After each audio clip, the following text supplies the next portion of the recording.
మహాగణాధిపతియే నమః. శ్రీ గురుభ్యో నమః. శ్రీమాత్రే నమః. వైబ్రెంట్ భక్తి ప్రేక్షకులకి స్వాగతం.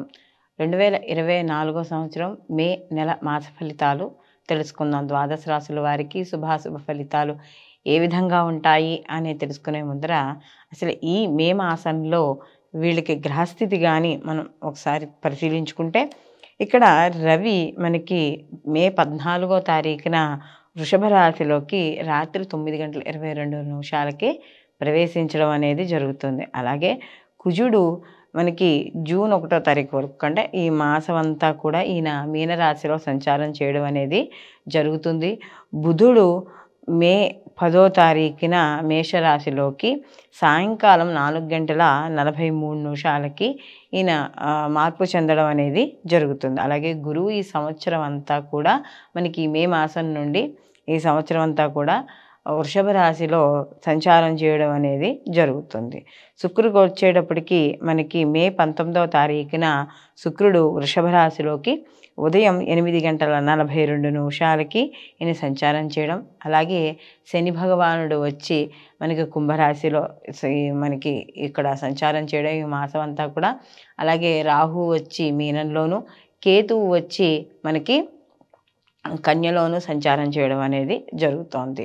అయితే చంద్రుడు ఈ మాసం మొత్తం అంతా కూడా మనకి మకర రాశితో మొదలయ్యి ఈ మాసం పూర్తయ్యే సమయానికి ఈయన కుంభరాశిలోకి వరకు రావడం అనేది జరుగుతుంది. కాబట్టి ఈ యొక్క నవగ్రహ సంచారాలను అనుసరించి ద్వాదశ రాశుల వారికి ఏ విధంగా ఉండబోతోంది గోచార ఫలితాలు, వీళ్ళు ఎటువంటి పరిహారాలు చేసుకోవాలి, అలాగే ఎటువంటి జాగ్రత్తలు తీసుకోవాలి, ఎటువంటి విషయాలలో వీళ్ళకి అనుకూలంగా ఉంటుంది, ఎటువంటి విషయాల్లో ప్రతికూలంగా ఉంటుంది అనే విషయాలు ఇప్పుడు మనం తెలుసుకుందాం. మకర రాశి. మకర రాశిలోకి ఉత్తరాషాఢ 2, 3, 4 పాదాలు, అలాగే మనకి శ్రవణం 1, 2, 3, 4 పాదాలు, ధనిష్ట 1, 2 పాదాలు మకర రాశిలోకి వస్తాయి. మకర రాశి వారికి కానీ మే మాసంలో చూసుకుంటే వీళ్ళకి ఈ మాసం అంతా కూడా వీళ్ళు ఏవైతే విద్యార్థులు ఉన్నారో వాళ్ళు చేసే ప్రయత్నాలన్నీ సఫలీకృతం అవుతాయి. మంచి ఉత్తీర్ణత సాధిస్తారు. గతంలో కంటే కూడా కాస్త శ్రద్ధ అనేది పెరుగుతుంది. రాసే పరీక్షల్లో అన్నిటిల్లో కూడా విజయం సాధించి, అలాగే చెప్పే పాఠాల మీద కూడా మంచి అవగాహన అనేది ఉంటుంది. అలాగే ఇక్కడ ఈ రాశిలో కానీ చూసుకుంటే చిన్న పెద్ద ఎవరైనా సరే వాళ్ళ కోసం వాళ్ళు వ్యక్తిగతంగా ఆలోచించుకునే ఆలోచనలన్నీ కూడా మీకు మంచిగా తోడ్పాటు పడడం అనేది ఉంటుంది. అలాగే ఆరోగ్య విషయాల్లో చిన్న చిన్న ఇబ్బందులు ఉన్నా కూడా, ఎందుకంటే ఏలినాటి శని యొక్క ప్రభావం ఉంది కాబట్టి చిన్న చిన్నవి ఉంటాయి, కానీ అవి పెద్ద పట్టించుకోవాల్సిన అవసరం అంటూ ఏమీ రాదు.